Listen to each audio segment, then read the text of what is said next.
दोस्तों टाटा स्टील की बात करें तो यहाँ पे बहुत बड़ी गुड न्यूज निकल के आ रही है। आज टाटा स्टील के स्टॉक में ज़बरदस्त वॉल्यूम में काम का जो है पूरे बाजार में वॉल्यूम टॉपर बना है टाटा स्टील।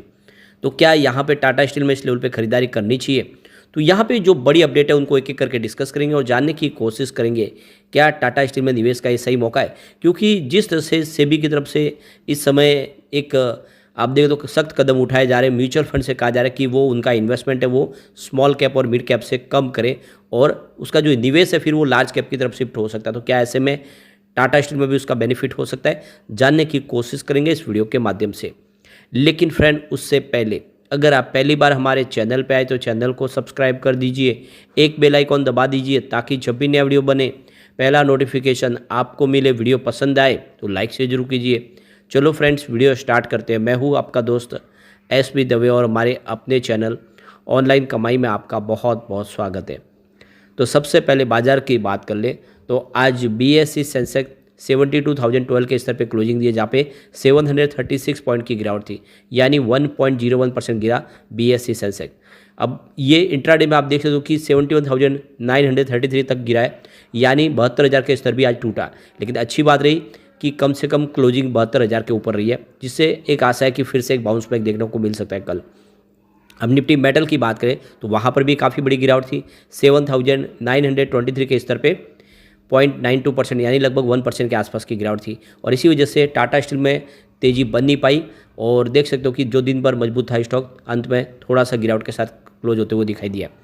तो स्टॉक की शुरुआत बिल्कुल फ्लैट हुई 149 पर और इंट्राडे में जो हाई बना वो 152 का है। काफ़ी अच्छी दौड़ लगाई, लेकिन बाजार के गिरते माहौल ने यहाँ पर भी थोड़े से डावाडोल सेंटीमेंट कर दिए और क्लोजिंग देख सकते हो कि 148 के आसपास है, जहाँ पे 0.67% की गिरावट हुई। लेकिन जो लो बना वो 147 का है। तो निचले लेवल से थोड़ा सा स्टॉक जरूर रिकवर हुआ है और गिरावट इतनी बड़ी नहीं जितनी इसके सेक्टर में है। वॉल्यूम आज ज़बरदस्त बढ़ा। पिछले एक महीने पहले इसका 5 करोड़ का वॉल्यूम था, 2 करोड़ की डिलीवरी उठाएगी। 1 वीक पहले 7 करोड़ का वॉल्यूम हुआ, 3 करोड़ की डिलीवरी उठाएगी और देख सकते हो कि कल भी 7 करोड़ का वॉल्यूम था, 3 करोड़ का ही डिलीवरी बेस काम हुआ। लेकिन आज 11 करोड़ का ज़बरदस्त वॉल्यूम हुआ है और पूरे बाजार में वॉल्यूम के मामले में टाटा स्टील देख सकते हो कि नंबर 1 बन गया। ज़बरदस्त वॉल्यूम के साथ में आज कामकाज हुआ है।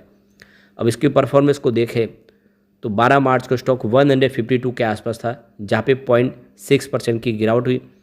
अगर हम 13 मार्च की बात करें तो स्टॉक आ गया 143 के आसपास, जहाँ पे 5.8% की बड़ी गिरावट देखने को मिली और उस दिन बाजार पूरी तरह से क्रैश किया था, काफ़ी बड़ी गिरावट हुई थी, उसमें ये भी स्टॉक नीचे आया। 14 मार्च को स्टॉक 142 के आसपास क्लोजिंग दी, जहाँ पे 0.8% की गिरावट हुई। 14 मार्च को बाजार रिकवर किया था, लेकिन इसमें गिरावट का माहौल बना। 15 मार्च को देखें तो स्टॉक 141 के आसपास है, जहाँ पे 0.5% की फिर गिरावट हुई। लेकिन कल 18 मार्च को स्टॉक ने एक ज़बरदस्त तेज़ी बताई। स्टॉक 149 के आसपास क्लोजिंग दी, जहाँ पे देख लो कि 5.6% की शानदार तेज़ी देखने को मिली और आज बाजार के गिरते माहौल में कुछ निगेटिव वातावरण की वजह से क्लोजिंग निगेटिव रही है। अब यहाँ पे जो बड़ी गुड न्यूज़ निकल के आ रही है, कंपनी ने 2700 करोड़ के NCDS के माध्यम से जो पेमेंट के फंड रेजिंग की व्यवस्था कर ली है और इसकी मंजूरी मिल चुकी है।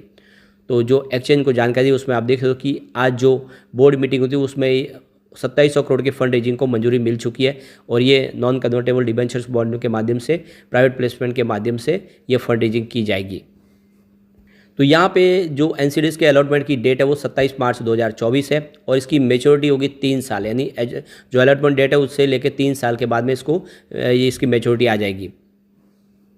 तो यहाँ पे कंपनी ने जो एक्सचेंज को जानकारी दी उसमें करीब देखो कंपनी 2,70,000 के NCDS जारी करेगी, जिसकी फेस वैल्यू 1 लाख रुपीज़ है और इस तरह से आप देख सकते हो कि 2700 करोड़ के NCDS जारी किए जा रहे एलिजिबल इन्वेस्टर को, जो इसके लिए पात्रता धारक होंगे। इसके अलावा टाटा स्टील ने एक बड़ा फैसला और किया है। टाटा स्टील ने आप देख सकते हो UK में उनका जो ब्रिटेन में पोर्ट टैलबोट संयंत्र में जो कोक ओवन है उसका परिचालन बंद करने का फैसला कर लिया है। टाटा स्टील ने जो एक्सचेंज को जानकारी दी उसमें कहा कि कोक भवन जो ओवन है बंद होने के प्रभाव को कम करने के लिए वह कोक का इंपोर्ट बढ़ाने की कोशिश करेगी। और एक्सचेंज को जो जानकारी दी उसमें कहा कि टाटा स्टील ब्रिटेन ने अपनी परिचालन स्थिरता में गिरावट के बाद वेल्स पोर्ट में टॉलबेट संयंत्र में कोक ओवन के संचालन को बंद करने का फैसला किया है। टाटा स्टील ने पहले ही कहा था कि पोर्ट टैलबोट में उसकी कई भारी भरकम संपत्तियां अंतिम क्षमता पर है और काफ़ी ज़्यादा उनको लॉस हो रहा है। टाटा स्टील वर्तमान में पोर्ट टैलबोट में लो और इस्पात निर्माण परिस्थितियों को बंद करने के और साथ में एक टिकाऊ कम कार्बन स्टील निर्माण सुविधा में अपने बिजनेस को बदलने की और पुनर्गठन करने की कोशिश कर रही है। ब्रिटेन में ट्रेड यूनियनों के साथ में उनकी बातचीत चल रही है और जल्द ही यहाँ पे पूरी तरह से ग्रीन स्टील का निर्माण शुरू किया जाएगा, जिसमें वहाँ की जो सरकार है ब्रिटेन की वो भी उनको बहुत बड़ी हेल्प कर रही है।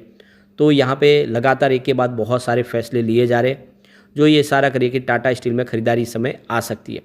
अब यहाँ पे जो मार्केट एक्सपर्ट है वो भी टाटा स्टील को लेकर काफ़ी ज़्यादा बुलिश है और ख़रीदारी की सलाह दे रहे हैं।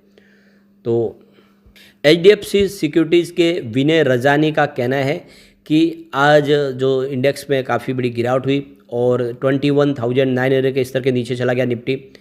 तो उनका कहना है कि जब तक 22,300 के स्तर के नीचे बना रहता है निफ्टी, तब तक बाज़ार में सुस्ती बने रहेगी और गिरावट की संभावना और बनेगी। उनका कहना है कि निफ्टी को 21,850 का एक तत्काल मजबूत सपोर्ट है, अगर ये टूटेगा तो फिर बाज़ार मंदड़ियों के पकड़ में आ जाएगा और फिर इंडेक्स में 21,500 तक का स्तर भी देखने को मिल सकता है और ये इसका अगला सपोर्ट लेवल भी है। यहाँ पे देख सकते हो कि इन्होंने 3 स्टॉक में खरीदारी की सलाह दी है, जिसमें एक पहला है कोटक महिंद्रा। कोटक महिंद्रा जो इसका टारगेट सेट किया है 1820 रुपये का है और 1667 के स्टॉप लॉस के साथ में आपको इसमें खरीदारी करनी चाहिए। और दूसरी तरफ उन्होंने टाटा स्टील में खरीदारी की सलाह दिया है। तो टाटा स्टील के लिए जो टारगेट सेट किया गया 162 का है और आप देखिए स्टॉप लॉस जो लगाना है 141 का। तो 141 के स्टॉप लॉस के साथ आपको खरीदारी करनी है टाटा स्टील में। और देख सकते हो कि इस समय स्टॉक मजबूत लग रहा है। जिस तरह से वॉल्यूम में बढ़ोतरी हो रही है वो इशारा करिए कि बड़े फंड हाउस इसमें एंट्री कर चुके हैं। तो 150 के आसपास इसमें आप आराम से खरीदारी कर सकते हैं। काफ़ी अच्छा लग रहा है स्टॉक इस समय।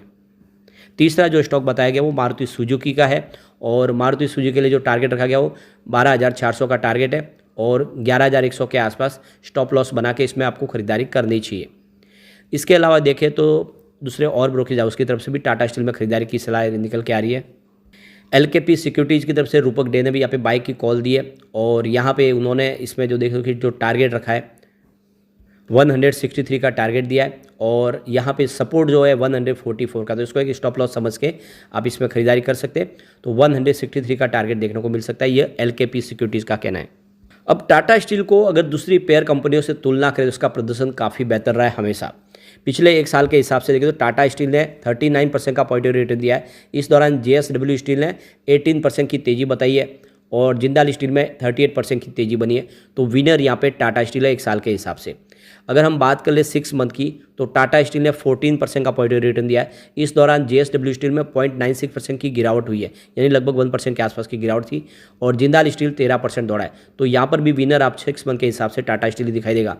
अगर हम बात कर ले 3 मंथ की तो टाटा स्टील ने 9.86% की तेज़ी बताई है, जबकि JSW स्टील में 6.71% की गिरावट हुई है।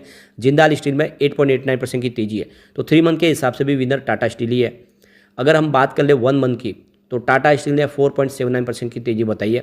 इस दौरान JSW स्टील में देखें तो 2.33% की गिरावट हुई है और जिंदाल स्टील की अगर हम बात करें तो यहाँ पे 4.64% की तेज़ी बनी है।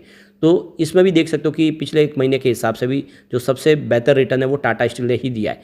यानी अगर आप 1 साल के हिसाब से देखें या फिर 6 मंथ के हिसाब से देखें या 1 मंथ के हिसाब से देखें तो अपनी पेयर कंपनियों की तुलना में टाटा स्टील का रिटर्न हमेशा सबसे बेहतर रहा है। यानी काफ़ी अच्छा टाटा स्टील ने लोगों को प्रदर्शन किया, काफ़ी अच्छा रिटर्न दिया है और आने वाले समय भी इससे भी शानदार रिटर्न मिल सकता है क्योंकि बहुत फेयर प्राइस में स्टॉक मिल रहा है। और जैसे कि अब आने वाले समय में म्यूचुअल फंड का निवेश लार्ज कैप में बढ़ेगा तो टाटा स्टील में निवेश आ सकता है और लॉन्ग टर्म इन्वेस्टर इसमें खरीदारी करनी चाहिए। आने वाले समय टाटा स्टील आपको मालामाल कर देगा। लेकिन फ्रेंड, कोई भी इन्वेस्टमेंट करने से पहले अपने फाइनेंशियल एडवाइस से बड़ी ले ले या अपना खुद का रिसर्च करें, क्योंकि मैंने वीडियो आपके एजुकेशनल पर्पज़ के लिए ही बनाया। वीडियो पसंद आए तो लाइक से जरूर कीजिए और चैनल को सब्सक्राइब कर दीजिए। Thank you friend.